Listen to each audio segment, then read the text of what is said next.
Hello students, कैसे हैं आप सब लोग। आई होप आप सब ठीक होंगे। तो लास्ट हमने जो देखा था प्लानिंग कमीशन के बारे में, योजना आयोग के बारे में, और इसके अलावा जो हम लोगों ने पढ़ा था नेशनल डेवलपमेंट काउंसिल के बारे में। तो आज हम देखेंगे कि किस तरह से जो है योजना आयोग ने 12 5 वर्षीय 5 ईयर प्लान्स बनाए थे और कैसे कैसे ये आगे लागू हुए। अगर कोई ये लेक्चर्स इंग्लिश में देखना चाहता है कि सर मुझे सारे लेक्चर इंग्लिश मीडियम के अंदर चाहिए, मैं हिंदी में नहीं देख सकता या देख सकती, तो अगर ये YouTube पर देख रहे हैं तो आप लोग जो है प्लेलिस्ट सेक्शन में चले जाइए। प्लेलिस्ट के ऊपर जाकर आपको जो है जनरल स्टडीज का ऑप्शन मिलेगा, जनरल स्टडीज इंग्लिश मीडियम, वहां पर आप जो है फ्री लेक्चर्स जो है देख सकते हैं यहाँ पर इंग्लिश मीडियम के। अगर आप लोग ये एप्लीकेशन पर देख रहे हैं तो फिर आपको ये ओनली एंड ओनली ऑप्शन है कि आपको हिंदी में ही लेक्चर्स मिलेंगे। तो आप ये कर सकते हैं अगर इंग्लिश मीडियम के स्टूडेंट हैं। और इसके अलावा मैं बता दूं कि ये लेक्चर देखने के बाद क्वेश्चन बैंक का क्या बेनिफिट है। काफी स्टूडेंट्स पूछ रहे थे कि सर क्वेश्चन बैंक से किस तरह से हमें बेनिफिट मिलेगा, क्वेश्चन बैंक कैसे हेल्प करेगा।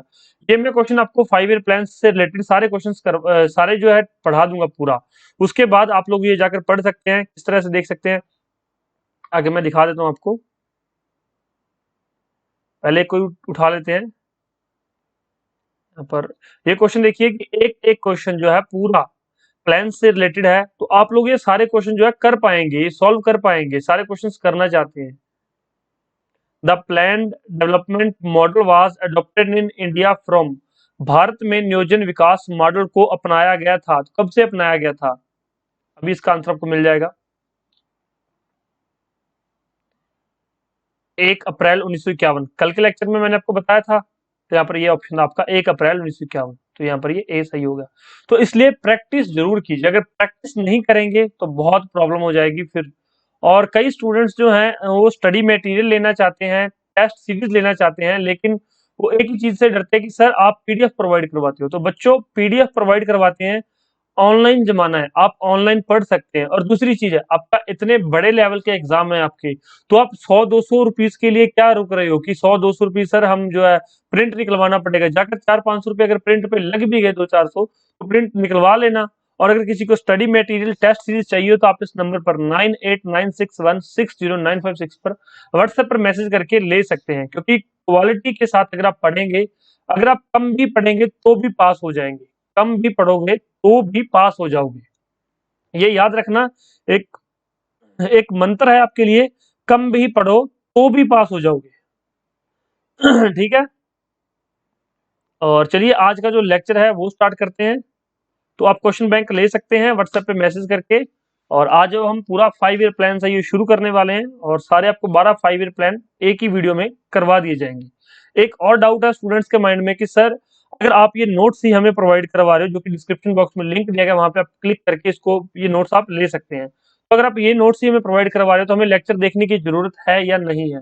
बच्चों, नोट्स आपको बोल बोल कर एक एक चीज नहीं बताएंगे कि प्रीवियस ईयर में क्या पूछा गया, आगे क्या पूछा जाएगा। पहली चीज, जो मैं एक्स्ट्रा इन्फॉर्मेशन देता हूं आपको, वो कहां से मिलेगी।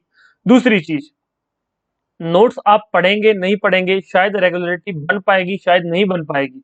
लेकिन अगर मैं आपको पढ़ा रहा हूं, डेली आप वीडियो देखो, उसके बाद नोट्स से जाकर रिवाइज करो, तो आसानी से आप लोग ना सारी चीजें कवर कर पाएंगे। ठीक है, कोई डाउट हो तो पूछ लीजिए। चलिए, पहला जो है, पहली प्रथम पंचवर्षीय योजना, टाइम पीरियड क्या है, 1951 से 1956 तक। तो योजना जो है 1 अप्रैल से स्टार्ट हो रही थी, 1 अप्रैल 1951, और 31 मार्च 1956 तक योजना चल रही थी। ठीक, 5 साल की योजना यहाँ पर रही। अब इसमें कुछ इंपॉर्टेंट फैक्ट है, यहाँ पर ये कुछ फैक्ट हैं। उन्होंने कुछ लक्ष्य रखे थे, टारगेट, और उन्होंने क्या अचीव किया, प्राप्ति। और ये इससे संबंधित फैक्ट हैं जो परीक्षा में पूछे जाते हैं। कुछ तथ्य दे रखे हैं। तो प्रथम पंचवर्षीय योजना में क्या क्या जो है मेन ध्यान क्या दिया गया। शरणार्थियों का पुनर्वास। अब आपको पता है कि उस समय 1947 में आजाद हुए थे, और 1951 में योजना आ गई। तो जो कुछ पाकिस्तान से लोग भारत आए थे, तो उनको वो शरणार्थी थे, तो उनका पुनर्वास किया गया, उनको रहने के लिए रिहेबिलिटेट किया गया, उनको रहने के लिए जगह प्रोवाइड करवाई गई। तो पहला ये फैक्ट हो गया। कृषि क्षेत्र के विकास पर ध्यान दिया गया कि कृषि को विकास करना है। क्यों? क्योंकि भाई आजाद हो चुके हैं तो सबको खाना मुहैया करवाना है, अब खाना प्रोवाइड करवाना है, क्योंकि इसके बाद भूख, बेरोजगारी और ये बहुत कुछ जो फैलने वाला था। तो इसलिए कृषि क्षेत्र के विकास पर बल दिया गया।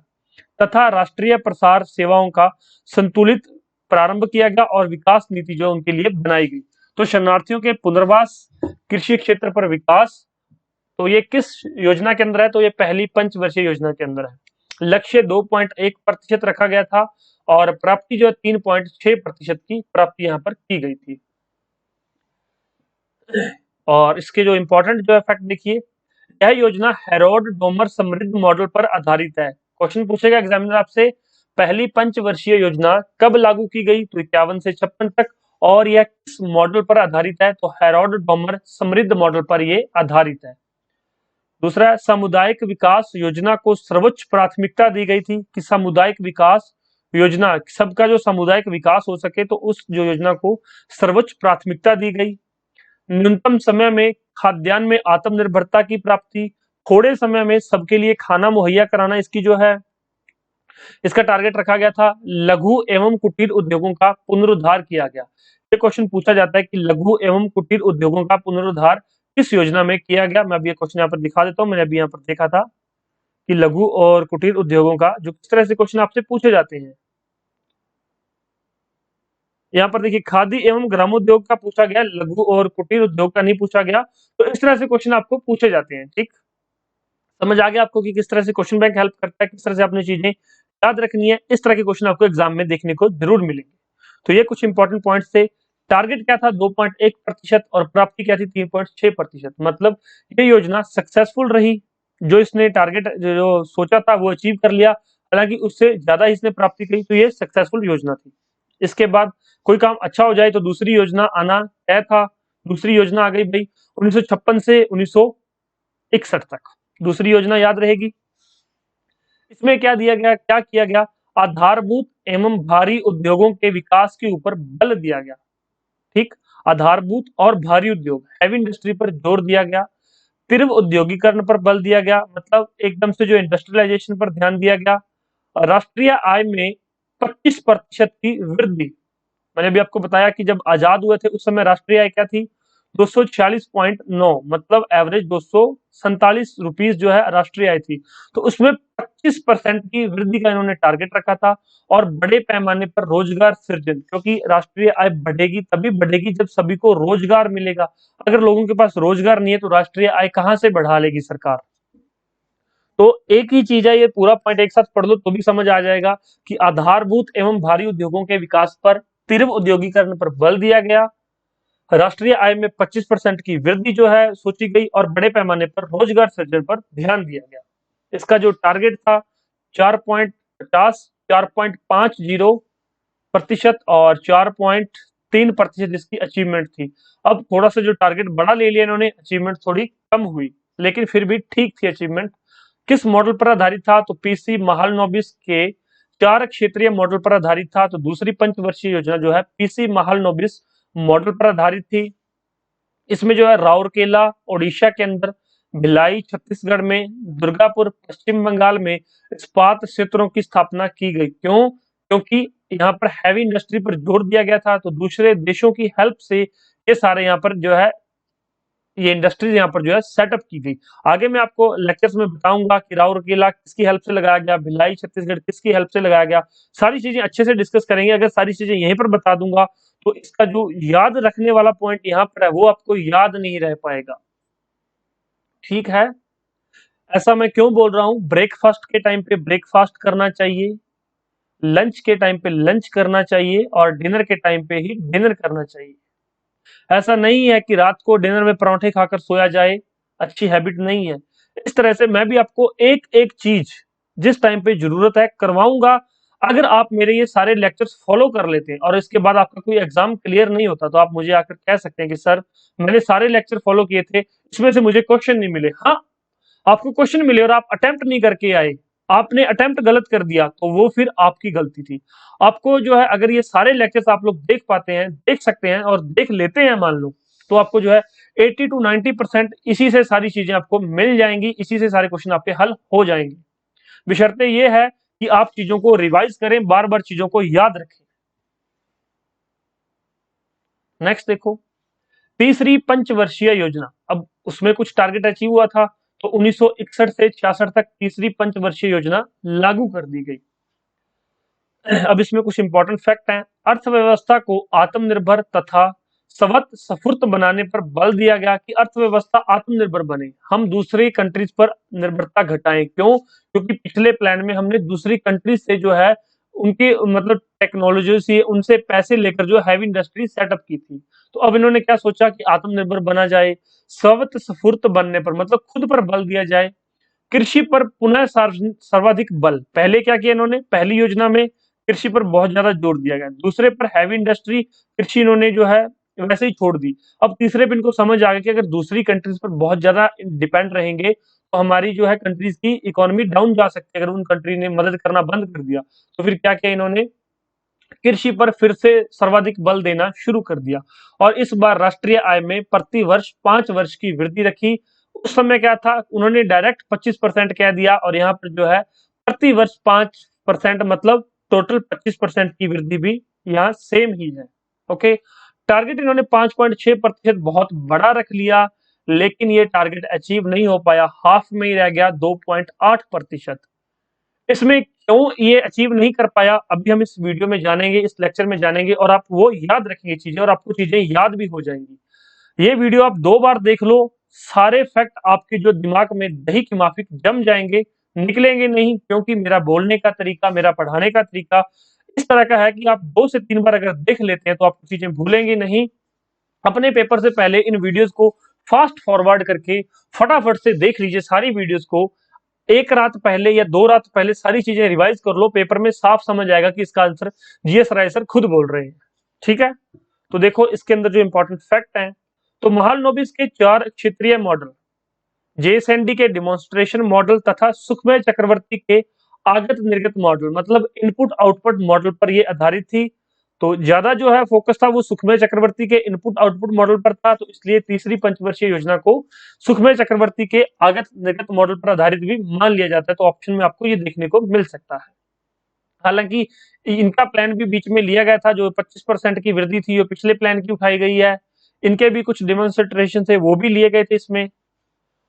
खाद्यान्नों के क्षेत्र में आत्मनिर्भरता हासिल करना, ठीक है, क्योंकि फसलों पर जो है फिर से जोर दिया गया कृषि पर, तो खाद्यान्नों के क्षेत्र में आत्मनिर्भरता हासिल करना। विफलता के क्या क्या कारण थे वो देख लीजिए। पहले युद्ध हुआ चीन में, चीन भारत युद्ध 1962 पहला युद्ध हो गया। उसके बाद भारत पाकिस्तान युद्ध हो गया 1965 में दूसरा।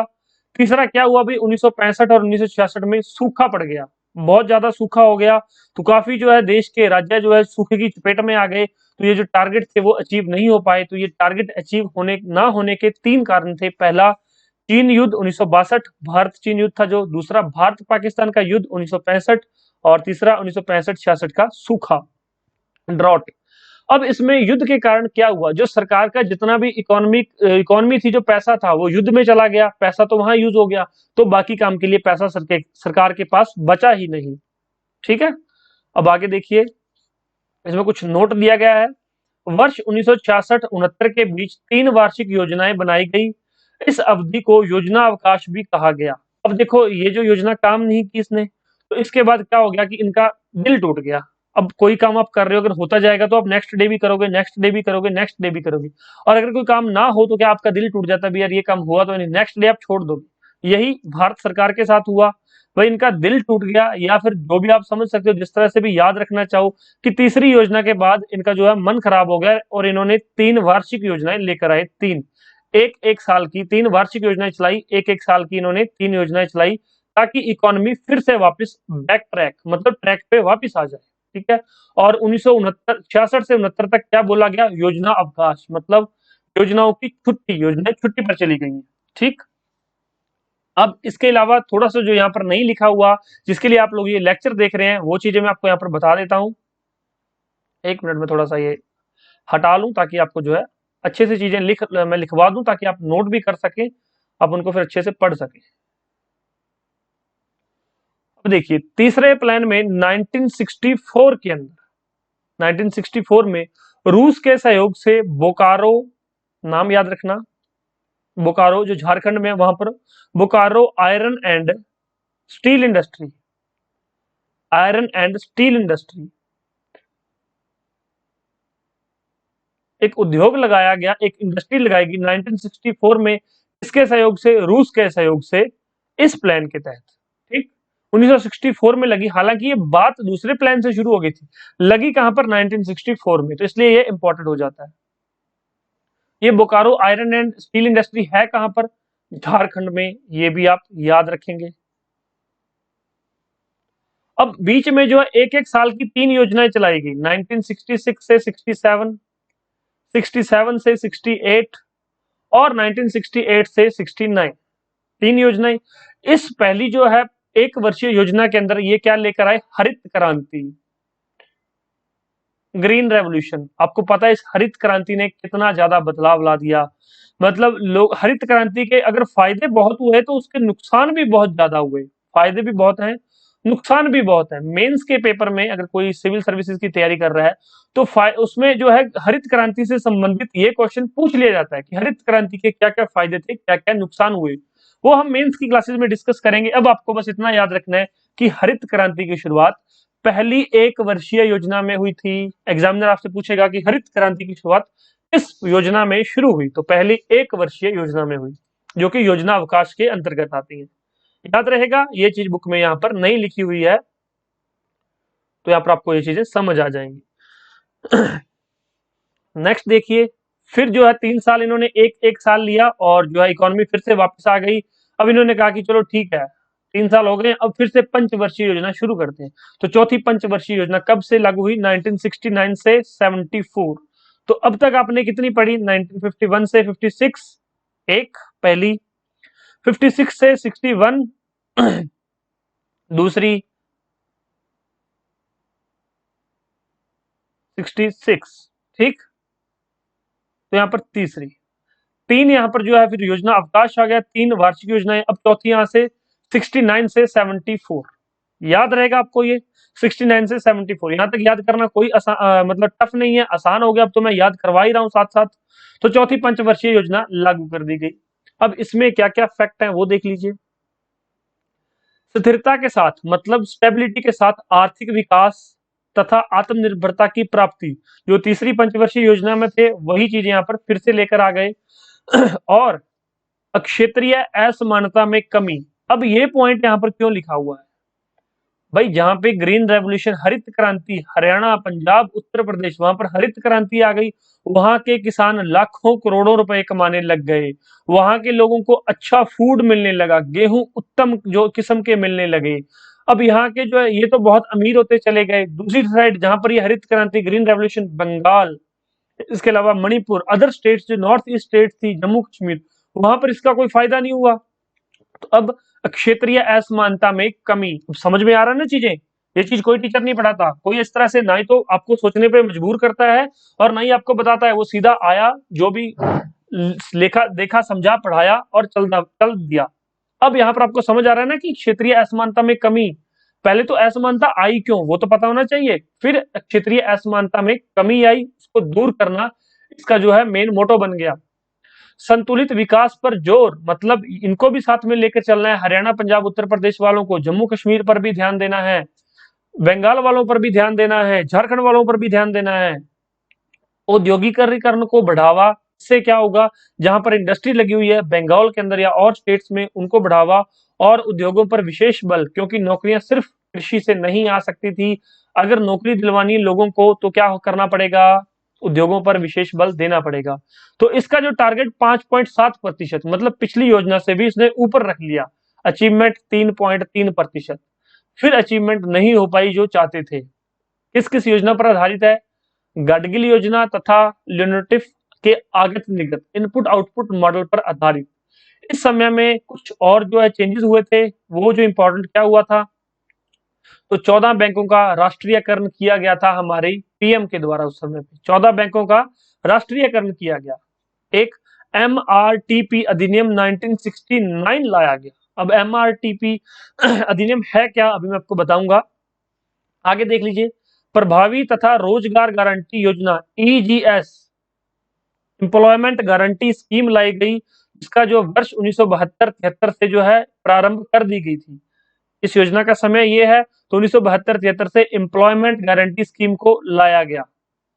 अब MRTP है क्या चीज, पहले इसकी फुल फॉर्म देख लीजिए, आधी चीजें समझ में आपको आ जाएंगी।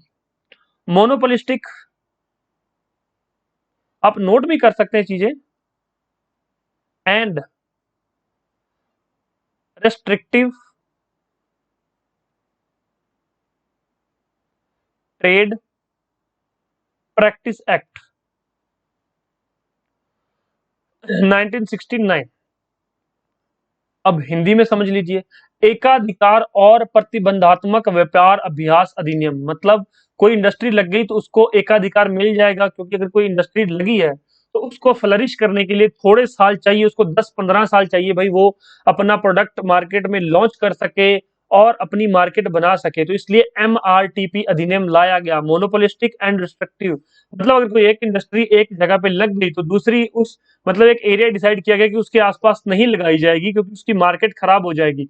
इस तरह से अगर कंपटीशन करवा दिया जाएगा तो भारत देश पहले ही अभी गरीब है, इनके पास इतना पैसा नहीं कि इंडस्ट्री को आगे ले जा सकें, और अगर ऐसा ही कोई मतलब कंपटीशन शुरू हो गया तो चीजें गड़बड़ा जाएंगी। तो इसलिए MRTP एक्ट 1969 ये अधिनियम पास किया गया। समझ आया क्यों किया गया, कब किया गया? चौथी योजना के अंदर। MRTP के सामने आपसे पूछा जाएगा कि MRTP अधिनियम क्या है, कब लागू किया गया, क्यों लाया गया। ध्यान रखना, आपको सारी चीजें समझ आ गई होंगी। इसके अलावा जो यहां पर नहीं लिखा हुआ वो बता देता हूं।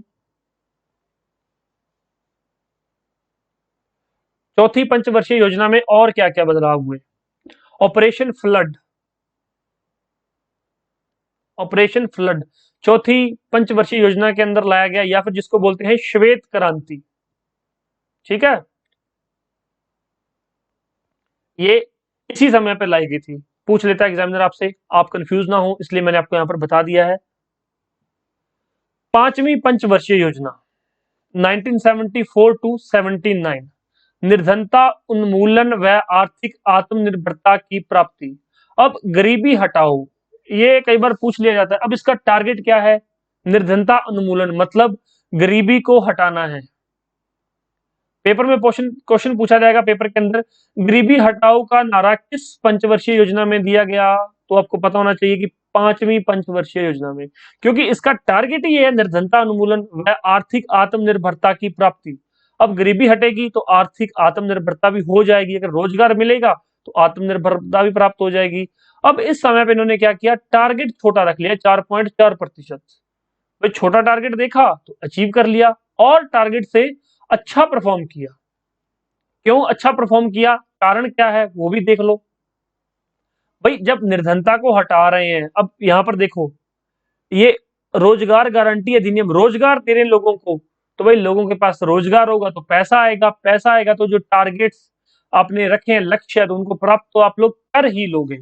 अगर आप अपने टाइम टेबल के अकॉर्डिंग, जो आपने टाइम टेबल सेट किया है या जो टाइम टेबल मैंने आपको सेट करके दिया है उसके अकॉर्डिंग पढ़ाई कर रहे हो, 6 घंटे 8 घंटे 10 घंटे 12 घंटे दिन में पढ़ रहे हो, मेहनत कर रहे हो, तो आपके जो टारगेट्स है अचीव क्यों नहीं होंगे?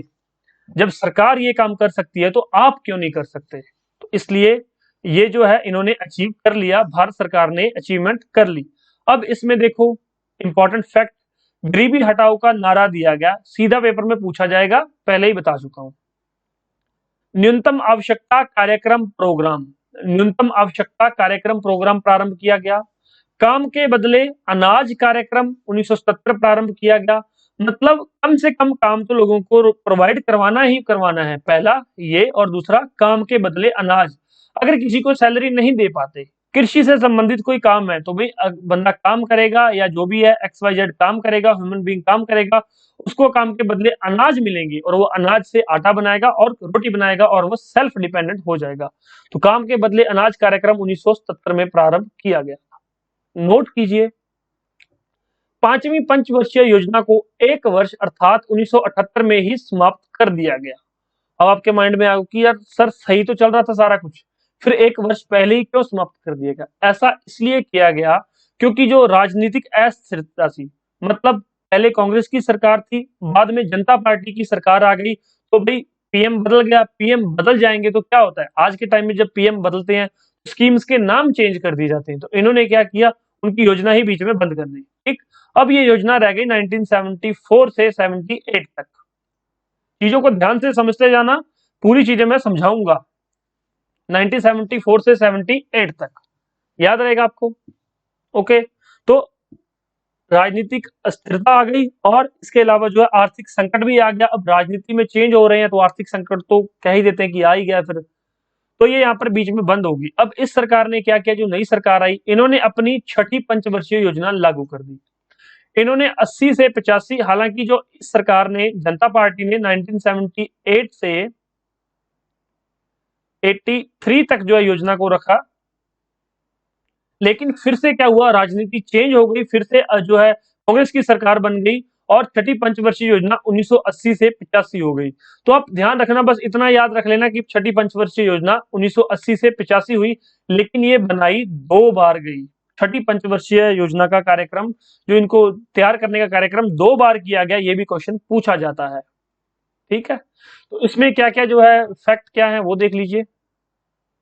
आधुनिकीकरण, अर्थव्यवस्था के विस्तार द्वारा गरीबी निवारण पर प्रत्यक्ष आक्रमण, आत्मनिर्भरता तथा सामाजिक न्याय आदि। तो अब यहाँ पर जो है गरीबी निवारण हो गई थी, आत्मनिर्भरता की तरफ भी काम हो गया, अब मॉडर्नाइजेशन पर काम करने स्टार्ट हो गए, सामाजिक न्याय, अब लोगों को न्याय मिलना शुरू हो गया, अब खाना मिल गया तो अब किसी के साथ गलत हो रहा है तो वो सामाजिक न्याय के लिए न्याय व्यवस्था की तरफ भी ध्यान देने लगे।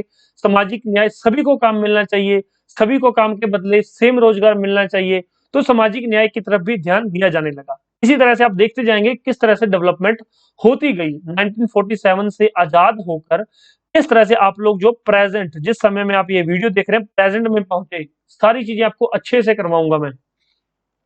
टारगेट फिर बड़ा रख लिया 5.2% और 5.7% इन्होंने अचीव कर लिया। क्यों? क्योंकि अब पैसा आ गया, पैसा ने कृषि पर जोर दिया गया, इंडस्ट्री आ गई, लोगों को रोजगार मिलने लगा, तो टारगेट्स अचीव होने लगे। किस मॉडल पर आधारित है? आगत निर्गत मॉडल पर आधारित, इनपुट आउटपुट मॉडल पर बेस्ड है ये। फैक्ट, गरीबी निवारण तथा रोजगार सृजन पर विशेष बल दिया गया, तभी अचीवमेंट हुई है। ग्रामीण बेरोजगारी के उन्मूलन से संबंधित अनेक योजनाएं तथा कार्यक्रम लॉन्च किए गए। सामाजिक न्याय, समझ आ रहा है कि ग्रामीण लोगों को भी रोजगार मिलना चाहिए, उनके लिए कौन कौन सी स्कीम्स लॉन्च की गई, देखिए। IRDP, NREP, TRYSEM, DWACRA, RLEGP। अब मन तो मेरा करता है कि आप लोगों को मैं बोल दूं कि इनको जाके गूगल पर सर्च कर लो, लेकिन आपसे मुझे इतनी उम्मीद नहीं है कि आप लोग ये काम करेंगे। सीधी सी बात है, मुंह पे बोल रहा हूं, आप लोगों से इतनी उम्मीद नहीं है कि आप लोग ये काम गूगल पे सर्च करेंगे। आप लोग कहेंगे कि सर्च छोड़ो, क्या करना है। तो इन योजनाओं का एक तो फुल फॉर्म एग्जामिनर पूछ लेता है, पहली चीज। उसको पता है कि आपने इकोनॉमी पढ़ी हुई है, इकोनॉमी के सिलेबस में ये चीजें हैं, तो वो फुल फॉर्म पूछ सकता है। दूसरी चीज, इनका लॉन्च ईयर, तो लॉन्च ईयर में आपको आगे बताऊंगा, अपकमिंग लेक्चर में, फुल फॉर्म अभी बता देता हूं। तो IRDP फुल फॉर्म क्या है? IRDP की integrated rural development programme, integrated rural development programme. आप खुद इसको नोट डाउन करेंगे, अगर मैं लिखता हूं तो थोड़ा टाइम लगता है और लेक्चर और लंबा हो जाएगा। तो इंटीग्रेटेड रूरल डेवलपमेंट प्रोग्राम कब लॉन्च हुआ? 1978 में। ये मैं क्यों बता रहा हूं? क्योंकि योजना तो छठी पंचवर्षीय योजना है, तो ये यहाँ पर लॉन्च किया गया, तो ये यहाँ क्यों लिखा हुआ है? तो भाई ये जो 1978, एक साल पहले खत्म कर दी थी योजना, ये उस सरकार ने लॉन्च किया था। ठीक, आगे देखेंगे NREP, national rural employment programme, national rural employment programme, समझ आ गया आपको। तीसरा है TRYSEM, training of rural youth for self employment, training of rural youth for self employment, समझ आया आपको? Training of rural youth for self employment. Next DWACRA, development of women and development of women and children in rural areas, development of women and children in rural areas, समझ आया? Next है RLEGP, rural landless employment generation programme, rural employment, rural landless employment generation programme. तो I hope आपने ये सारी note कर ली होंगी, नहीं नोट की तो भाई वीडियो को थोड़ा बैक कर लो और नोट कर लो। एग्जाम में पूछी जा सकती है, कई बार मैच द फॉलोइंग क्वेश्चंस भी पूछे जा सकते हैं। तो अगर एक आदि भी पता हो तो लग जाता है पता। और आप सोच रहे हैं कि सर एनआरईपी की वहां पे दिया ही होगा जो एनआरईपी के बारे में, तो भाई वो आपको चारों ही ऐसे देंगे जो एनआरई और पी से स्टार्ट हो रही होगी डेफिनेशन। तो अब सवारी अपने सम्मान की खुद जिम्मेवार है, मैंने आपको यहां तक बताना था, बता दिया है। ये योजनाएं लागू की गई। छठी योजना को 15 वर्षीय की दीर्घ अवधि को ध्यान में रखकर बनाया गया था। भाई ये जो छठी योजना थी इसको 15 वर्षीय की दीर्घ अवधि मतलब लंबी अवधि के लिए ध्यान में रखकर बनाया गया। ये सारे प्रोग्राम 5 साल में पूरे नहीं होने थे, ये आने वाले 15 सालों में पूरे होने थे। इस कारण से इसे पर्सपेक्टिव प्लानिंग भी कहा जाता है। तो पर्सपेक्टिव प्लानिंग किस योजना के अंदर लाया गया? छठी पंचवर्षीय योजना में। इस योजना में पहली बार अर्थव्यवस्था के आधुनिकीकरण के लक्ष्य को शामिल किया गया कि अब अर्थव्यवस्था की मॉडर्नाइजेशन भी करनी है। समझ आई चीजें? इसमें नोट है वो कर लीजिए। नोट, छठी पंचवर्षीय योजना 2 बार लागू की गई, पहले ही मैं बता चुका हूं। पहली बार जनता पार्टी के द्वारा 78-83 के लिए, दूसरी बार कांग्रेस सरकार के द्वारा 80 से 85 के लिए, और 1978 से 83 के लिए जो योजना बनाई गई थी उसको क्या नाम दिया गया था? अन्नव्रत योजना। अगर आपसे एग्जामिनर पूछ ले कि अन्नव्रत योजना का टाइम पीरियड क्या था या ये कितने से कितने समय के लिए थी, तो भाई याद रख लेना, इंपॉर्टेंट चीजें हैं ये, मजाक नहीं चल रहा है। लेक्चर देखा देखा मिस कर दिया, नींद आ गई बंद कर दिया, ऐसा नहीं चलेगा। अन्नव्रत योजना का श्रेय गुलनार मिल्टन को दिया जाता है। बहुत बार पूछा गया कि गुलनार मिल्टन के द्वारा कौन सी योजना बनाई गई? छठी पंचवर्षीय योजना कौन सी? अन्नव्रत योजना। तो भाई 30 मिनट यहाँ पे हमारे पूरे हो गए हैं। तो आपकी हिदायत थी कि सर 30-30 मिनट के ही लेक्चर देने हैं, तो मैं वो हिदायत फॉलो कर रहा हूं। तो यहाँ पर टोटल जो है 12 5 ईयर प्लान थे, तो आप यहाँ पर 6 हो चुके हैं। नेक्स्ट 6 हम नेक्स्ट जो है लेक्चर में डिस्कस करते हैं। तो आई होप आपने लेक्चर को एंजॉय किया होगा और आपको चीजें समझ आई होंगी। समझ आई हैं तो प्लीज कमेंट बॉक्स में मुझे जरूर बताएं, और एप्लीकेशन पे देख रहे हैं तो वहां पर भी मुझे जरूर बताएं। और क्वेश्चन बैंक से जितनी हेल्प हो सके जरूर लें, क्वेश्चन को जरूर अटेम्प्ट करें। वीडियो देखने के बाद, ये पढ़ने के बाद क्वेश्चन अटेम्प्ट करना ना भूलें। कोई भी एग्जाम है जितने ज्यादा क्वेश्चन अटेम्प्ट करेंगे उतना ही बेनिफिशियल रहेगा। क्वेश्चन बैंक के लिए आप लोग इन फोन नंबर पर मैसेज करके सारी डिटेल पता कर सकते हैं। चलिए मिलते हैं नेक्स्ट लेक्चर में। अपनी तैयारी को जारी रखिए और रिवीजन जरूर करते रहिए। कोई डाउट हो, क्वेरी हो, मैसेज करके मुझसे पूछ सकते हैं। कमेंट जरूर करना और आपको लेक्चर कैसा लगा। Thank you so much, take care, bye bye. और डिस्क्रिप्शन बॉक्स जरूर चेक कर लेना। डिस्क्रिप्शन बॉक्स में आपको बहुत सारी चीजें जो है मिल जाएंगी आपकी तैयारी से संबंधित, जो आपको आज तक नहीं मिली है। धन्यवाद।